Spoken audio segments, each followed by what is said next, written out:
What's up, folks? It's Dan here from BeAGameCharacter.com, and today we are talking about meditation. Specifically, whether or not you meditate. Do you meditate? Is it something that you do regularly? Is it something that you've dabbled with? Is it something that you just, played around with once and never touched again? Have you never tried meditating before in your life? Anyway, I bring this up because I used to meditate regularly. I took time off from meditating just because I convinced myself that the half hour a day I was spending or hour a day I was spending sitting was better spent doing other things. And recently I have returned to sitting for 15 to 20 minutes at the beginning and end of my day. I have migrated also more towards Zazen style meditation. Actually, Zazen? I think it's Zazen. Anyway, Zen style meditation basically. Because I like the simplicity of it, and I like it more than any sort of mantra-based or other meditation style. And also, I just, I found that just in general, like I said, let's dial it back for a bit. I used to meditate, and then, like I said, I stopped because I thought it was, getting in the way of my productivity. And I've come to the conclusion that I'm actually more productive if I sit at the beginning and end of every day.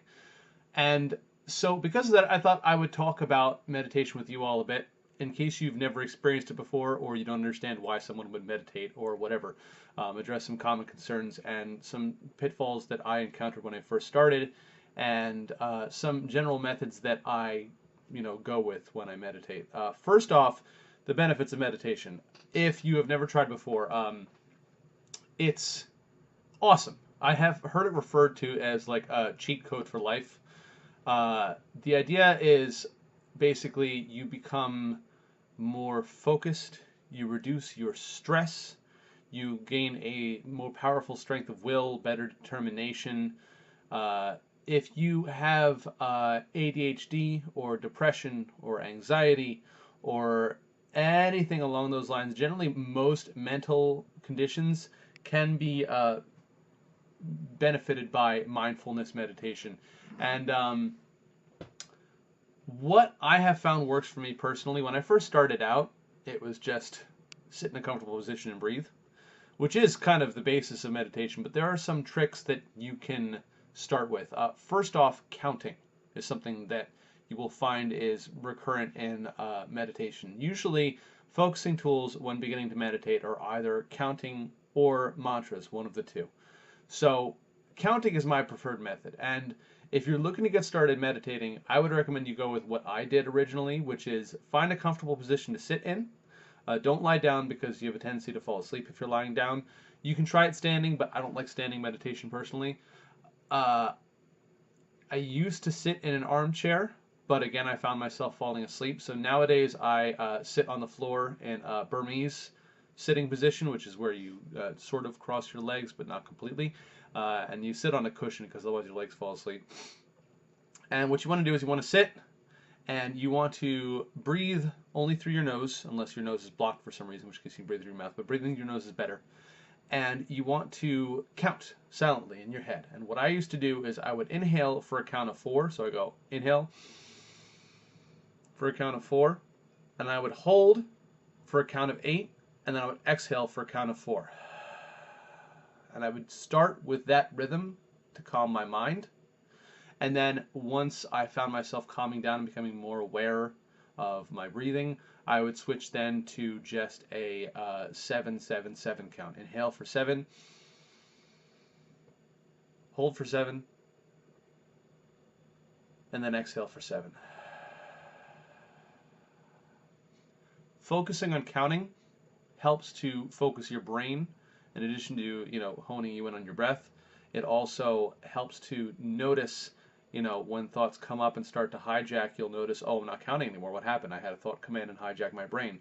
Okay, and then the idea is you want to observe the thought that you had, look at it kind of like from an outsider's perspective, and then let it go.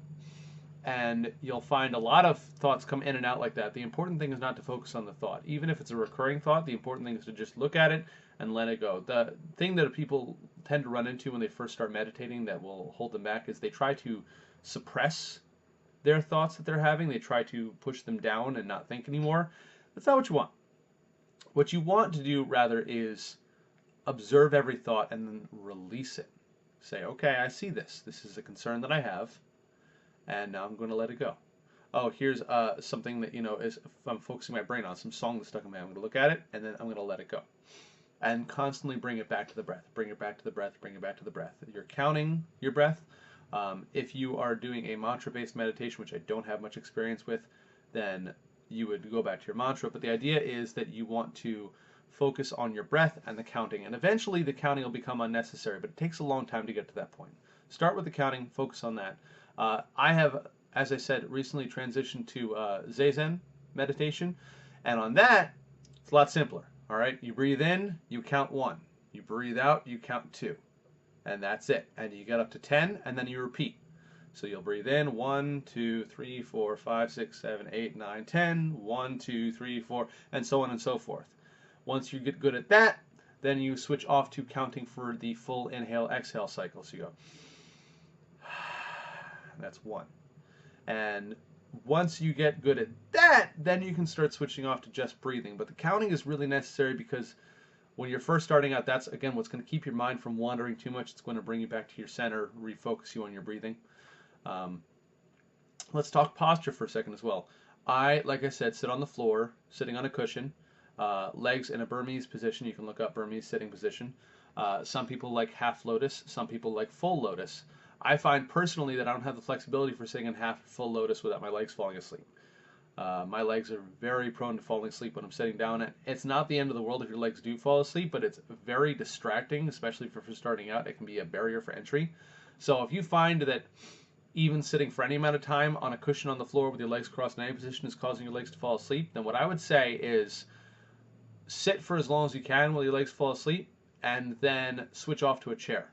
And what will happen is over time your flexibility and your blood flow will improve, so your legs will no longer fall asleep, but you got to work your way up to that point. So I would say sit in a chair, and then from there the idea of posture is you want to basically imagine like a cord is like right here at the top of your head and it's pulling your head up, okay?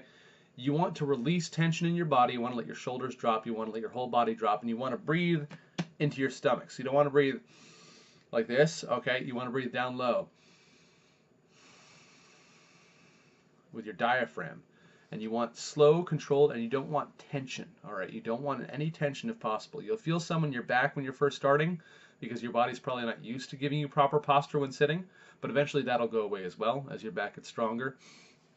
Fun fact, one of the reasons why yoga was created, obviously it's a religious practice, but beyond that, it was the idea that if you're meditating for long periods of time, you need to reinforce the strength of your body in holding positions, particularly upright posture. And so that was part of the reason why yoga was created. It was also just a general fitness program for the monks that were practicing the meditation. But again, posture is very important, and it's something that I had to work on for a long time. I used to just kind of like collapse and sit in a chair like this, and the fact is you're not getting as much oxygen in your body as you can. You're going to have pinched nerves and stuff like that going on. You really want to work on that proper upright posture, and you can really do whatever you want with your hands. I like to sit with my hands like this. This is a traditional hand pose that I can't remember the name of, just resting on my lap. But you can do whatever you want with them. If you want to do, the traditional hands out to the side thing. Let me see, get the hands like this thing with your hands resting on your knees or whatever. It doesn't matter that much. I mean, some people might think that it does, but in my opinion, it doesn't matter that much. The more important thing is just to find a position that your hands can rest in, where you can release all of the tension in your shoulders and your neck and your upper back that you tend to carry throughout the day.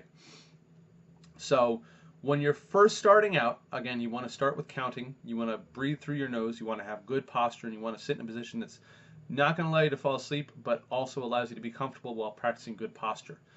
I would recommend you sit for maybe 10 minutes to start, and you can sit at the beginning and end of every day.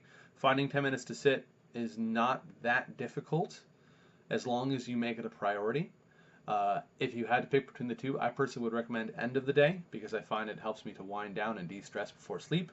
But if earlier in the day works better for you, then that's what you got. It's better to do some than none. What you'll find is as you get more into it, you're going to want to sit longer. But no matter what I would recommend is that you decide beforehand and then you set a timer for yourself, like with a gentle wake-up alarm. And That way you don't have to think about how much time you're spending. You don't have to look at a clock or whatever. You can say, I'm going to sit for 20 minutes now. I'm going to set my timer. I'm going to put my phone on Do Not Disturb, and I'm going to set up to the side here and just allow it to time me for 20 minutes. I recommend you try this. I also recommend you look online for more resources about meditating. This is just kind of a general once-over. I do have a guided meditation on the blog that says a lot of the stuff I've already said here. It's a little old, but it's still good. One of my favorite places is the meditation subreddit. If you go to reddit.com/r/meditation, tons of great resources there. But you can also just find general information online through a basic Google search.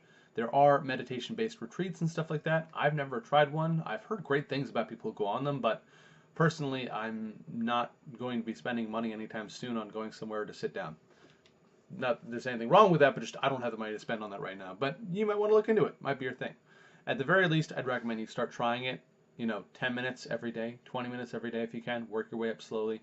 You're going to find exponential health benefits in your life. You're going to feel amazing, way different from who you were before you started meditating. So definitely give it a shot. If you have done before and you've let it, slip by and you've convinced yourself it's not that important, be like me. Realize you're being an idiot when you say that and bring it back into your life. Meditation is so important. It's non-denominational. It does not have to be religious. You don't have to say, well, I'm a, so-and-so, so I can't meditate because that's against my religion.